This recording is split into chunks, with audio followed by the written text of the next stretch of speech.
You're gliding down the street. The air is cool, the electric motor beneath your feet is barely humming, and you are moving fast, easily weaving past stuck traffic.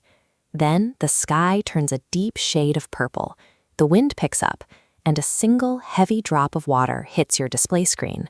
Within seconds, you are caught in a torrential downpour. As the water pools on the deck, you suddenly realize you are standing on a metal plank, traveling at 20 miles per hour, with a massive lithium-ion battery directly under your feet. What is actually happening inside that machine right now? Is it going to short circuit? Or is this marvel of engineering built to survive the weather? Long before a single drop of water breaches the electronics, the rain begins stripping away the friction of the asphalt beneath your wheels. Electric scooters are incredibly heavy, so to prevent constant flat tires, manufacturers often use solid rubber wheels. On a dry, sunny day, these are efficient. But the moment water coats the road, they become a liability. Unlike car tires with deep grooves that push water out of the way, solid scooter tires have very little traction. They trap a slippery film of water against the asphalt. Because of this, brakes lose enormous stopping power. The tires just keep gliding forward. And out in the urban environment, there is a specific hidden hazard that catches thousands of riders every year: the painted white lines on crosswalks and bike lanes. When it rains, that paint, along with metal manhole covers and autumn leaves, acts exactly like black ice. If you try to brake or turn sharply while rolling over one of these lines, the front wheel will simply wash out from under you. A hard fall to the pavement is the immediate threat, but even if you keep the scooter upright, the water is already targeting the machine's hidden internals.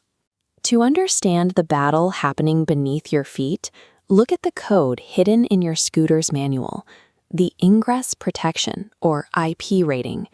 This number measures how well the machine keeps out solid dust and liquid water. Manufacturers use these ratings to show the scooter is sealed at the factory, but that seal is fragile. Every time you ride over a pothole or vibrate across rough pavement, the physical stress takes a toll. After months of exposure to the hot sun, the rubber gaskets and silicone glue holding the scooter together begin to degrade. Microscopic cracks start to form along the seams. Riding through a deep puddle transforms a simple splash into a violent mechanical strike against those seams. The rapid rotation of your scooter's wheels creates high-pressure jets, directing the puddle water with intense physical force. These jets of water force liquid directly through those degraded microscopic cracks and straight into the battery compartment. The engineering promise of a waterproof machine is a fragile illusion, broken down by everyday wear and tear on the road. Once inside the deck, the water reaches the motherboard and the battery pack, including its protective brain, the battery management system. Electricity and water are ancient enemies. Pure water actually doesn't conduct electricity very well, but the water hitting this circuit board is far from pure. As the rain hits the street, it mixes with dirt, motor oil, road salt, and urban pollution, turning it into a highly conductive liquid. When this dirty water breaches the compartment, it bridges the gap between electrical components that were never designed to touch. The scooter's brain becomes confused. Your display screen might start flickering, the throttle can stick in place, or the power can die instantly. This internal chaos forces the battery management system into a state of panic, often locking the wheels or shutting down all power in the middle of a ride. But sometimes the scooter survives the trip. You make it home, wipe down the deck, and assume the machine survived the storm. Then you perform a routine action. You plug the recently wet scooter into the wall charger to prep it for tomorrow's commute. When water is still resting on a circuit board, adding a massive surge of electricity from the grid creates a rapid, violent chemical reaction. This localized surge instantly fries the delicate microchips inside the deck. A scooter that worked perfectly fine a minute ago will simply never wake up again. The rainwater acts as a dormant chemical trap, triggered the moment the rider connects the wall charger. Let's say you are careful.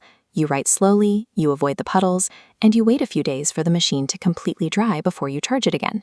Even when the liquid water has evaporated, a silent killer remains inside the deck: corrosion.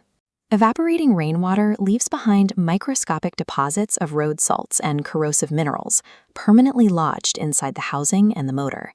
Over a period of weeks and months, these minerals slowly eat away at the copper wiring and the steel ball bearings. You won't notice it immediately, but eventually you'll hear a strange grinding noise in the wheels. The steering might feel stiff, and a month after the storm, the scooter will unexpectedly lose all power. We glide across cities on silent electric platforms, feeling insulated from the elements. But riding an electric scooter in the rain proves that despite our advanced lithium-ion batteries and modern microchips, nature eventually finds a way in.